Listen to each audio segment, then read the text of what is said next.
Ducks Unlimited Television is presented by Drake Waterfowl Systems, innovators in waterfowl hunting, in association with Mossberg Firearms. Built rugged, proudly American.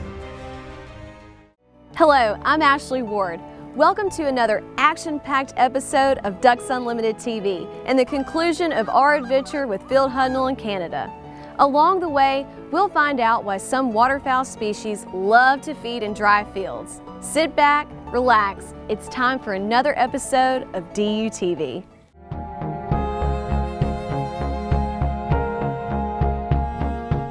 You know, it seems like as a waterfowl hunter, all summer you're just waiting for waterfowl season to get here. That's why I love coming to Saskatchewan. You can come up here in September, pretty much knock the edge off. We're up here in the Prairie Pothole region of Saskatchewan. This is the nesting grounds, and it's the very front of the migration.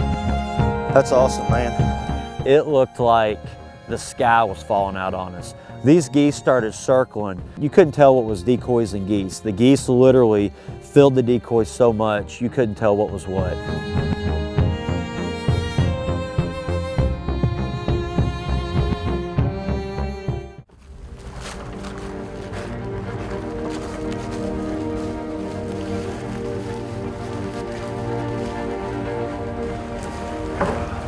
What we're doing today is an afternoon duck shoot. Where there's snow geese, there's ducks. So that's what we're doing, is simulating a small feed of snows. We've got 2 roost lakes on both sides of us, and then there's about 3 or 4 feeds. If you look right across there, there's a bunch of snows over there on the ground. So we're just in between a big crossroads. There was a lot of snow geese in the area, but we weren't actually targeting snow geese. But if you notice, we did use a lot of snow goose decoys compared to our duck decoys. One is visibility. When you set out a white spread, no matter if you've got a lot of decoys or just a few, those snow geese decoys stick out and they can be seen from a long distance, and that attracts ducks. I don't know what it is about it, but most of the time when you find a big snow goose feed, there's a lot of ducks in there with them. We're basically replicating what's going on right now. A lot of snow goose decoys, a few duck decoys. We're gonna attract ducks from longer distances. The ducks wanna be in there anyway. And if the snow geese do show up and give us a look, that's just another bonus.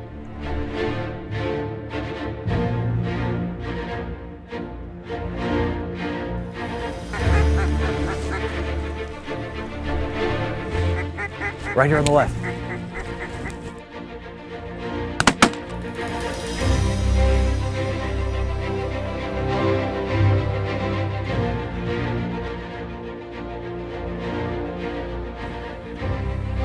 On the right here, right here.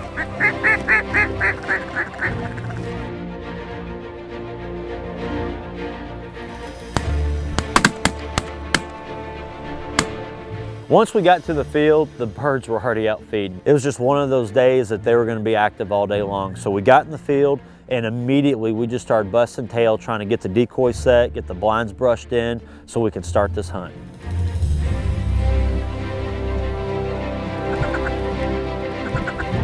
Out front, out front.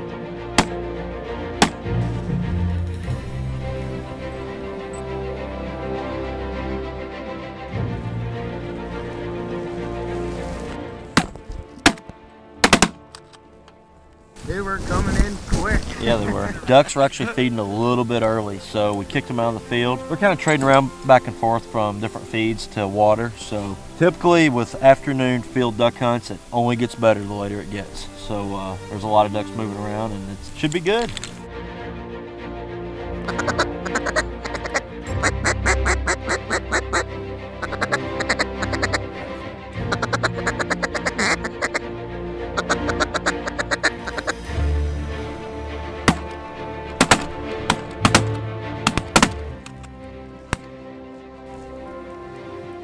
That's how you want them. Make one pass, come back, they lock up, and come right in.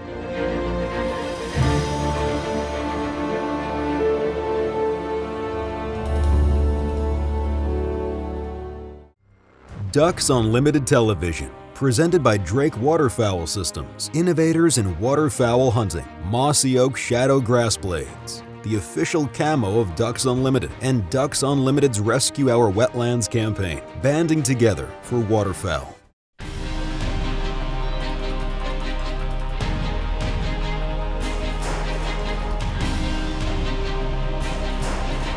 This particular part of Saskatchewan, there's a lot of agriculture up here. So a lot of these ducks and geese, they're staying on these big willow sloughs, and that's where they're roosting, and they're trading back and forth from the grain fields to the water. So there's a lot of agriculture up here, which is a very valuable food source for these birds to get their energy for the migration south.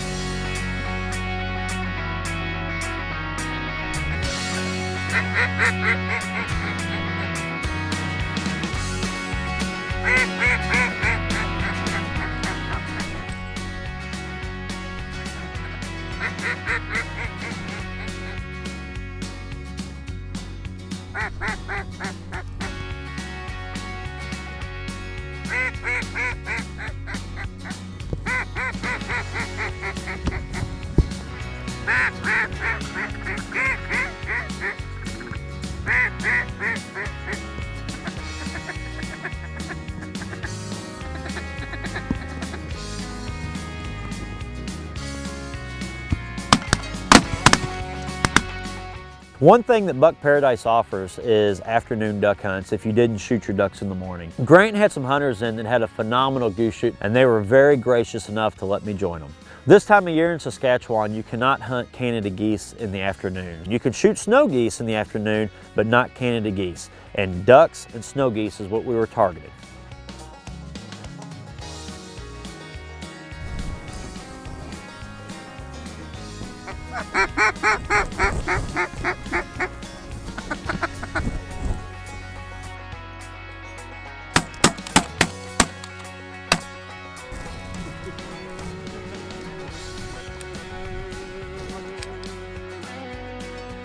These drakes right now, early October, just now getting their colors. So out here in the field, it can be kind of hard to pick out hens from drakes, but he's got enough contrast, you can pick them out. He wasn't far from being full. One thing about duck hunting in Saskatchewan this time of year, you're right there on the line of when these ducks have their plumage and when they don't. You know, we would shoot some mallards that would have full bright green heads, and then you'd shoot some that we call them dirty drakes. They don't have their full plumed out colors yet. And this particular field, there was a lot of pintails. Most of them were really hard to tell the difference between drakes and hens, and it really made it challenging to make sure we're picking out those drakes.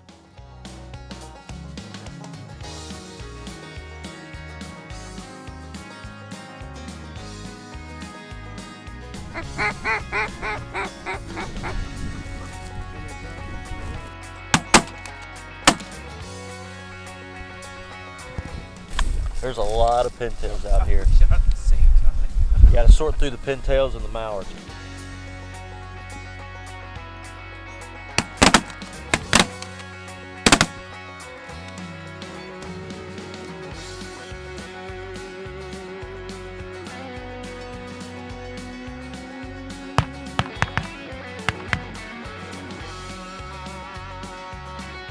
We're wrapping up our afternoon duck hunt. We've shot enough, we've had a blast. All the ducks are going back to the water, so might as well just pick up so we're not picking up in the dark.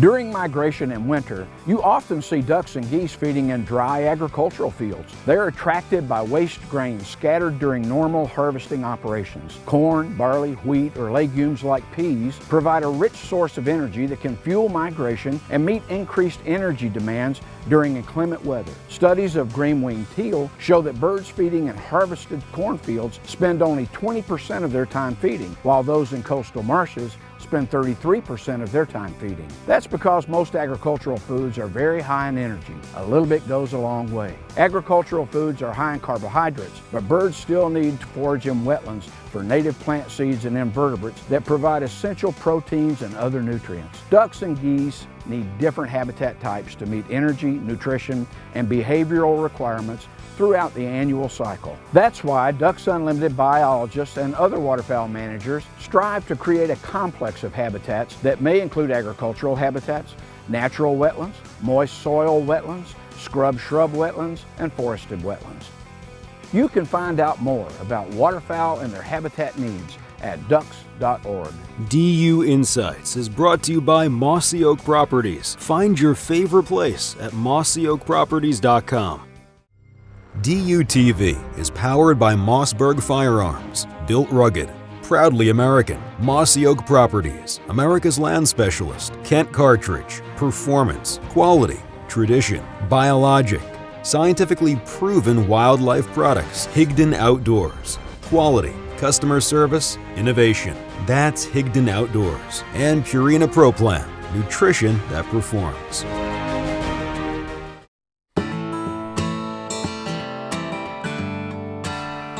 What we call back home, this is good living right here.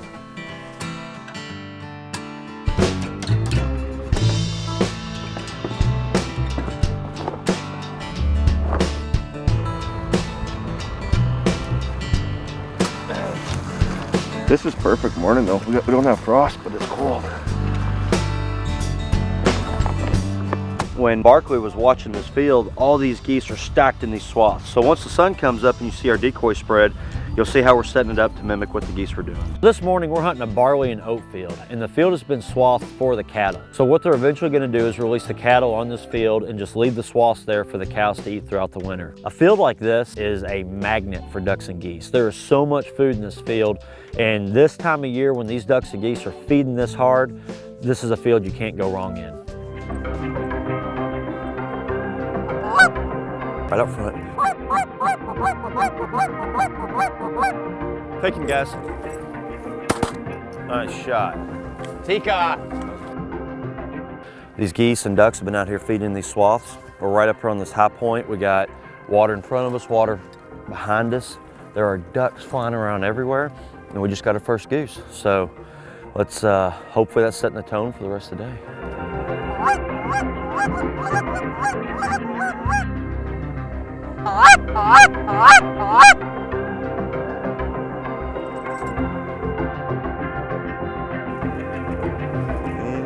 Take them.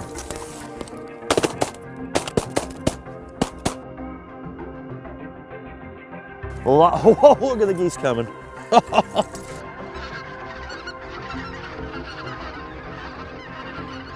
This spot, when we set up, I mean, it looked awesome. We're on a high rise, and our plan was to use the A-frame style blinds. There was so much stubble in the field that, you know, we felt we weren't gonna have any problems at all hiding the A-frames.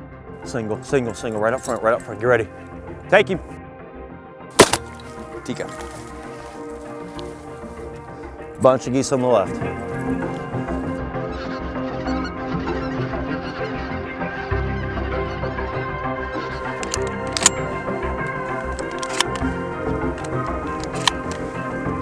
We had a lot of decoys on the left side of the blind. Just the approach, the flight line, these geese are coming just right down the blind on us, and they're really hard left shots. In a situation like this, it's not safe for everybody to shoot down the line.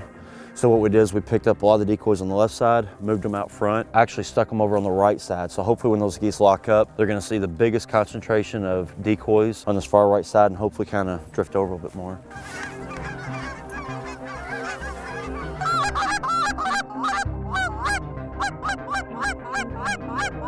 Coming right over our back.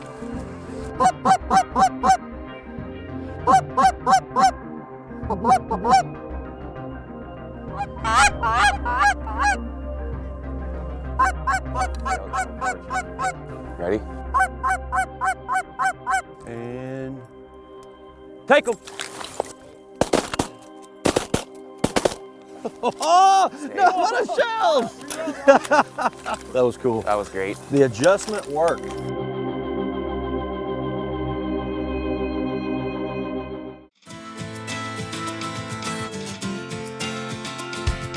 Everybody agrees that you have to follow through with a shotgun. What we don't all agree on is what that follow through needs to look like. The most common advice you get at the gun club is people say, well, don't stop your swing, gotta keep your gun moving. And that's true, but stopping your swing, that's a symptom, that's not the problem. And that's a symptom that's caused by one of two things, either looking at your bead or lifting your head up to watch the target break. And that's what kills a follow through. When you follow through with a shotgun, what you need to think about is keeping your head on the gun and your eye on the target all the way through the shot. When I follow through, I don't move the gun a whole lot after the shot, but I make sure my head stays on the gun, my eye stays on the target until all the way after it breaks, sometimes a long time after it breaks. So it looks like this.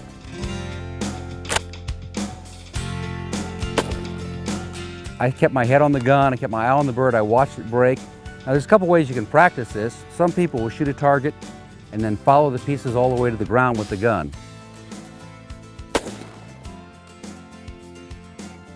You can do that. What's more fun, go ahead and try to find a chip, keep your head on the gun, find the biggest piece of the target and shoot that.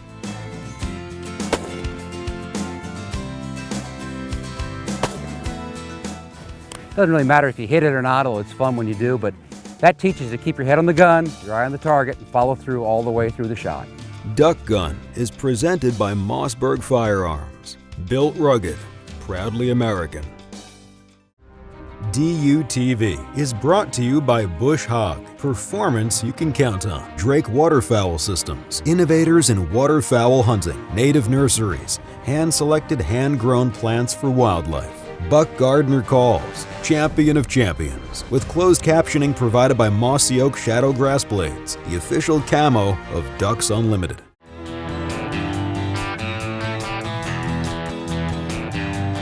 A double reed and a single reed, most people gravitate to a double reed at first because they tend to be a little bit easier to operate, a little more forgiving. You know, I start out blowing a single reed, and I would suggest to other people, because once you learn to blow that single reed, you can certainly blow a double reed, because duck calling is all about air control.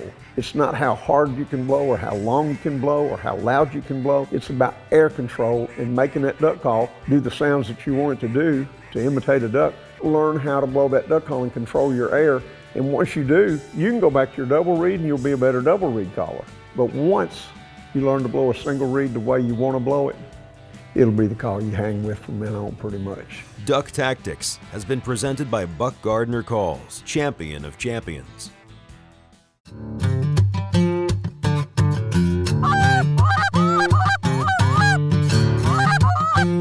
I've known Jace for a couple years now. For his age, he's really done a lot in life. He's done everything from guiding mountain goats, elk, moose. The guy knows how to hunt, and he's got this little black lab named Tika. And what's awesome about it is he trained her himself. And to watch this dog work, it was awesome. She's in the right place, the right conditions. She has a lot of retrieves under her belt.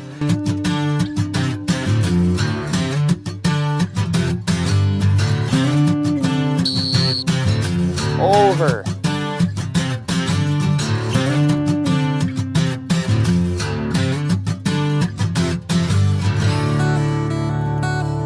This day, again, is a prime example of what Canada has to offer. Good winds, beautiful scenery, and every direction you look, you see ducks and geese. You're seeing ducks approach from this way and geese from this way. Which ones do you call to? It's a rush of excitement. Honestly, I think you can only get here in Canada.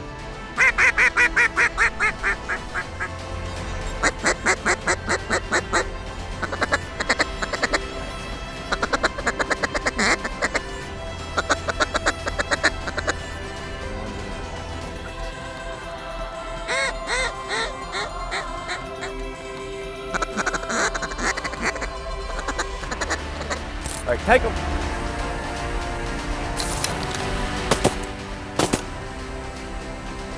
This is turning into a duck shoot, kind of reverse. We thought we were gonna get ducks in the morning, then geese mid-morning, but it was flip-flopped. We got the geese in the morning, and now the ducks are working better. A nice little mix of both. It is, isn't it? Yeah, a lot of green heads with good color. Look at the head on that. That's pretty right there. He still has a few colors that are off, but that's awesome. Typically this time of year, the ducks pretty much will move the majority of the day because they're feeding a lot heavier, they're trading back and forth on a more regular basis from water to the fields. And again, this is the time of year when all these ducks and geese are ramping up for the migration south, because every day we've been here, the weather gets colder and colder.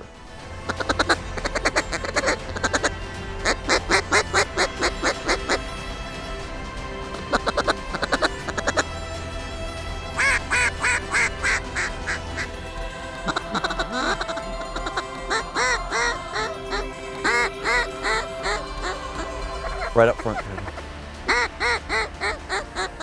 Get ready, guys. Take them. Nice shot. Good shooting on that end.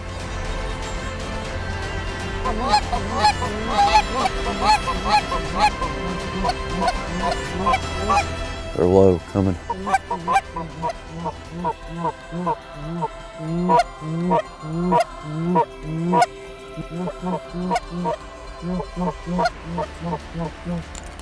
Get ready.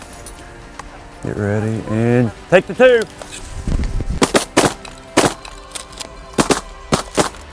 Nice. That was cool. That was great. That's it.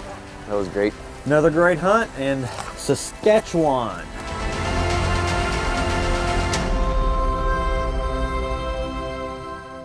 In 1937, DU was founded by a small group of sportsmen who wanted to give back to our wildlife resources. Today, Ducks Unlimited is celebrating 80 years as North America's leader in wetlands and waterfowl conservation. Please join us at ducks.org and see you next time on DU TV.